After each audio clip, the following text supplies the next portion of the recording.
Selamat datang di video tutorial sistem konfigurasi dan instalasi STS Smart IoT. Berikut adalah 3 tipe Smart IoT yang kami miliki. Pada video ini kita akan membahas tipe Smart IoT 4G dan tipe Smart IoT Wi-Fi. Berikut beberapa contoh aplikasi mesin yang dapat Anda koneksikan dengan STS Smart IoT. Pertama, hubungkan mesin Anda dengan STS Smart IoT. Lalu, secara otomatis Smart IoT akan terhubung dengan internet melalui Wi-Fi atau GPRS dengan menggunakan platform sistem cloud yang sudah kami sediakan, sehingga data-data pada mesin dapat diakses dengan mudah melalui PC atau smartphone Anda.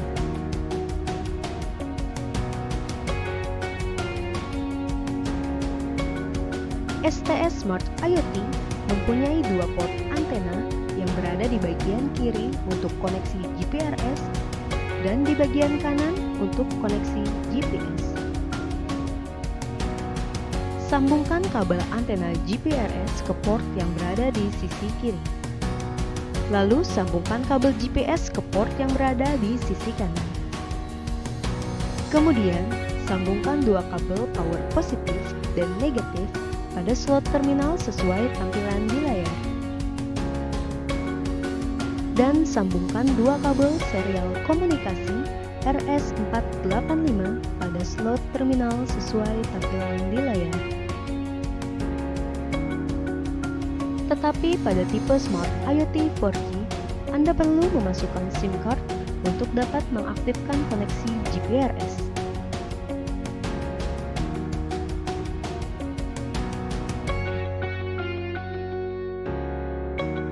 Sistem pengaturan dan data-data Smart IoT dapat Anda akses melalui PC dengan web browser atau menggunakan smartphone dengan mobile apps.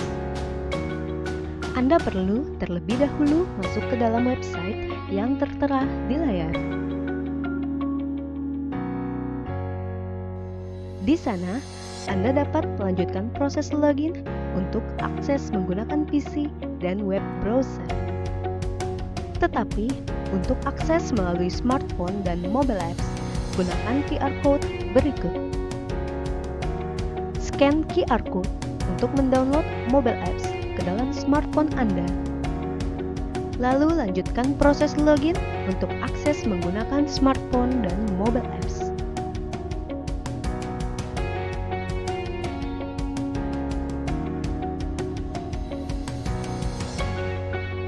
Sebelum Anda dapat menggunakan IoT device Anda, mari kita pelajari bersama bagaimana cara mengkonfigurasi device tersebut. Gunakan software DTU Config untuk melakukan konfigurasi parameter pada IoT device Anda. Lalu gunakan konverter USB to RS485 untuk sambungan koneksi antara IoT device Anda dan laptop atau PC. Hubungkan kedua device tersebut sesuai dengan wiringnya. Jalankan software DTU Config di laptop atau PC terlebih dahulu sebelum menyalakan IoT device Anda. Lalu, pastikan apakah pengaturan nomor COM port sudah sesuai dengan konverter yang Anda gunakan. Kemudian klik tombol Connect. Software akan menampilkan tulisan Start to Scan DTU pada bagian kolom bawah. Sekarang, Anda dapat menyalakan IoT device Anda pada posisi on. Kemudian, sambungkan 2 kabel power positif dan negatif pada slot terminal sesuai tampilan di layar. Di sini, Anda bisa lihat bahwa tombol connect sekarang telah berubah menjadi tombol disconnect. Indikasi lingkaran hijau ini menunjukkan bahwa software sudah terhubung dengan IoT device Anda. Lalu klik tombol Read. Software akan otomatis membaca pengaturan yang ada pada IoT device Anda dan menampilkannya sebagai berikut. Lihat kolom GPRS untuk melihat nomor ID IoT device Anda. Terlebih dahulu masuk ke dalam website yang tertera di layar. Kolom SSID akan dipakai untuk pengaturan IoT device versi Wi-Fi. Masukkan nama jaringan Wi-Fi yang akan Anda gunakan pada kolom SSID. Juga masukkan password Wi-Fi Anda di baris berikutnya. Sebagai contoh, kita akan menggunakan Wi-Fi kantor STSP untuk koneksi internet dengan nama Wi-Fi STS LT1. Pada kolom SSID, masukkan nama Wi-Fi yang akan kita gunakan dan pastikan bahwa penulisan huruf kapital dan tanda bacanya sesuai dengan nama Wi-Fi yang tertera. Lalu kita masukkan password Wi-Fi di baris berikutnya. Kemudian klik tombol Set pada kolom SSID dan kolom password. Setelah selesai dengan pengaturan koneksi Wi-Fi, klik tombol Disconnect. Lalu matikan IoT device Anda pada posisi off dan nyalakan lagi IoT device Anda pada posisi on. Dengan ini, Anda telah berhasil mempelajari bagaimana cara menggunakan IoT device Anda dengan koneksi Wi-Fi.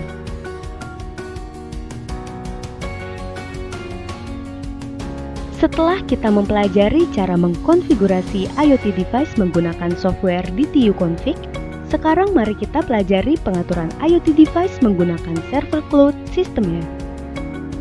Pertama-tama, akses website IoT device Anda pada www.syncsuanda.net. Lalu, klik tombol Inggris untuk mengubah tampilan bahasa. Masukkan username dan password yang sudah Anda daftarkan dan klik tombol Login. Tampilan akan menunjukkan total jumlah IoT device yang berada di bawah username Anda.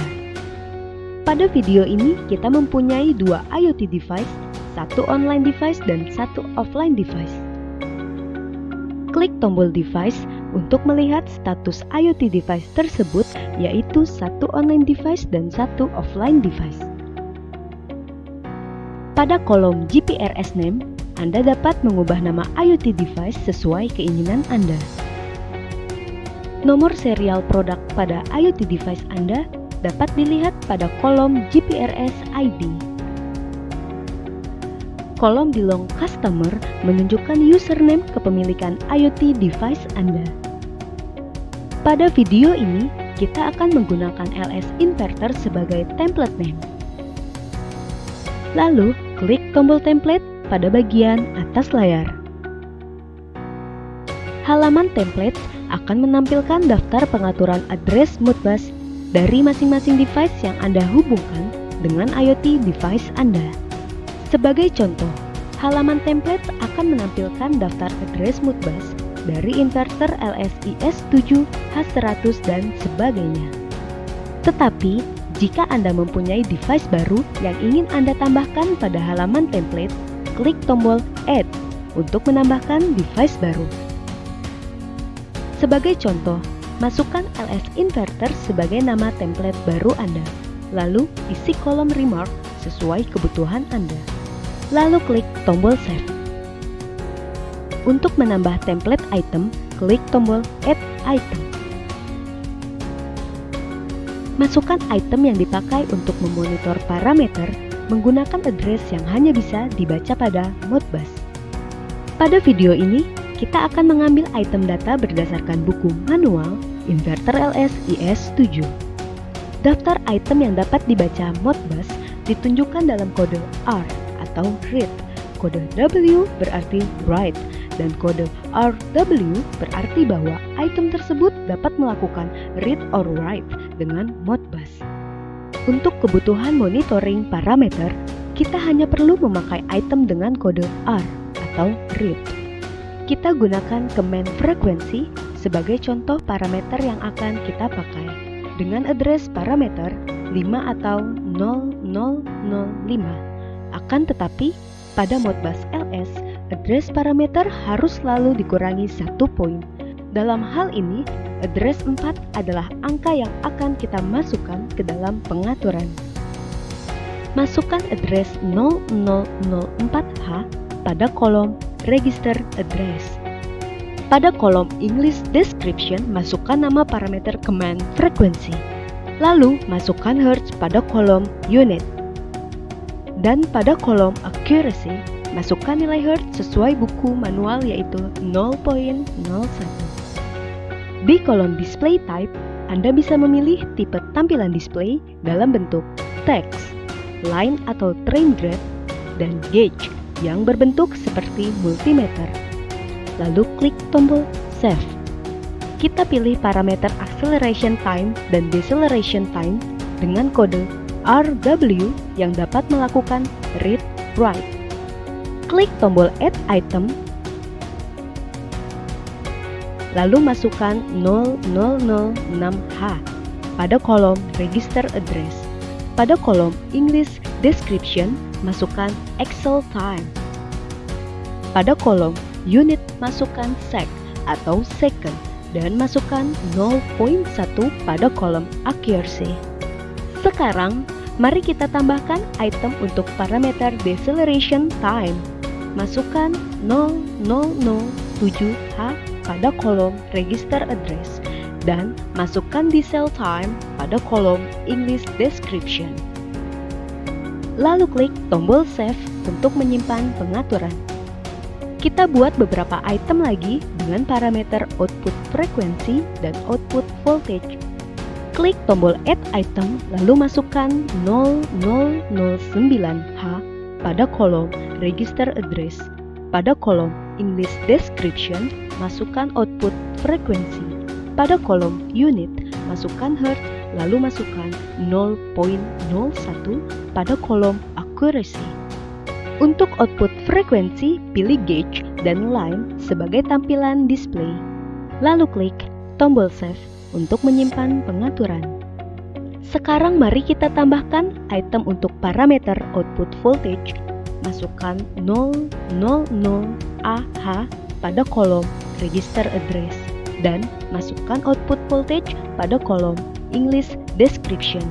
Pada kolom Unit, masukkan V atau volt dan masukkan 1 pada kolom Accuracy. Klik tombol Save untuk menyimpan. Kita lanjut dengan menambahkan parameter motor rotation speed. Klik tombol Add Item, lalu masukkan 0014H pada kolom Register Address.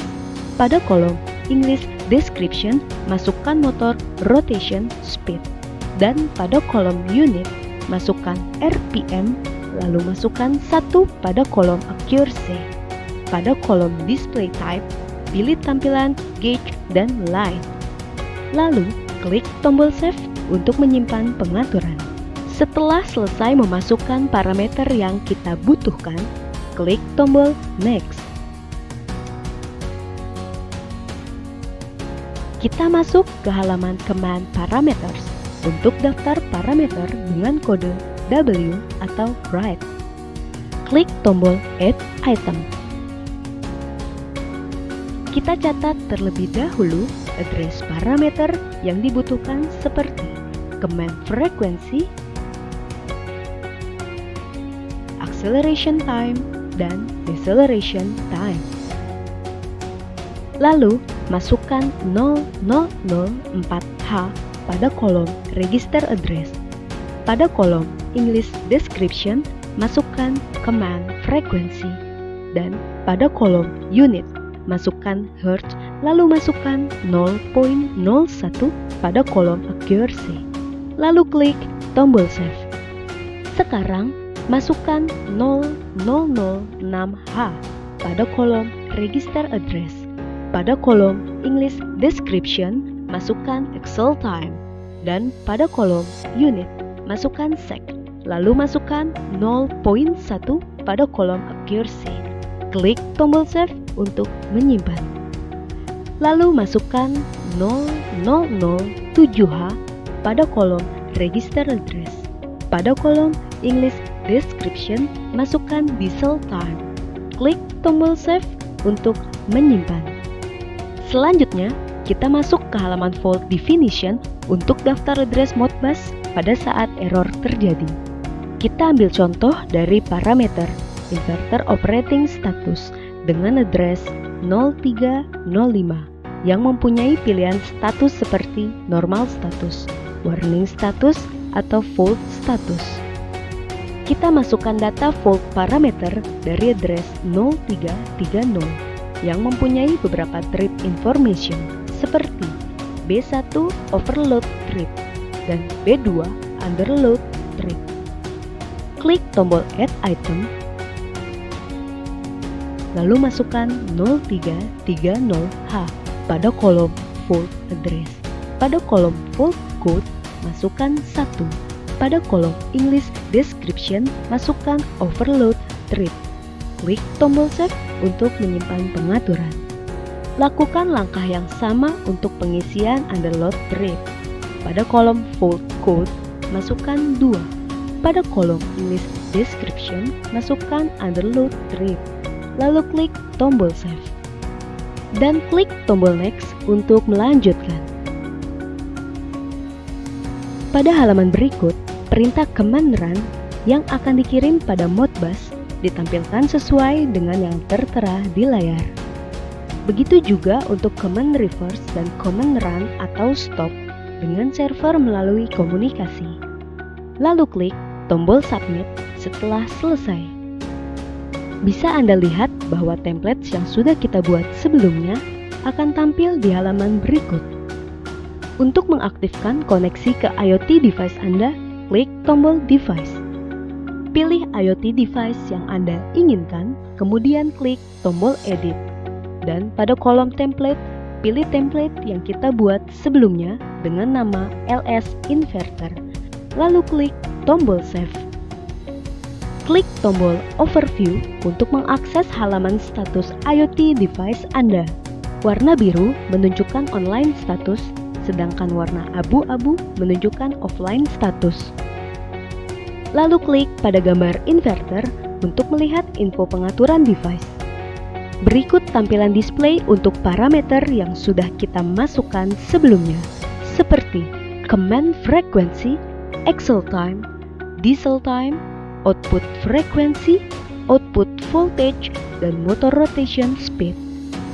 Dapat Anda lihat tampilan display yang di atas merupakan gauge display, lalu text display pada baris kedua, serta line atau train grade display pada baris ketiga. Kontrol panel untuk device akan berada di sisi sebelah kanan atas untuk menjalankan perintah run, reverse, stop, dan reset. Lalu kita lihat kolom command parameters untuk melakukan pengaturan read dan write. Sebagai contoh, kita pilih command frequency pada kolom parameter name, lalu klik tombol read. Hal ini dilakukan untuk melihat pengaturan nilai frekuensi pada inverter yang di sini masih ditunjukkan dengan nilai 0. Selanjutnya, klik tombol run untuk menjalankan command run pada inverter. Lalu, akan terlihat perubahan nilai pada line atau train grade display dan juga gauge display. Sejauh ini, Anda telah berhasil mempelajari sistem pengaturan IoT device menggunakan server cloud system. Dengan ini, saya ucapkan sekian dan terima kasih.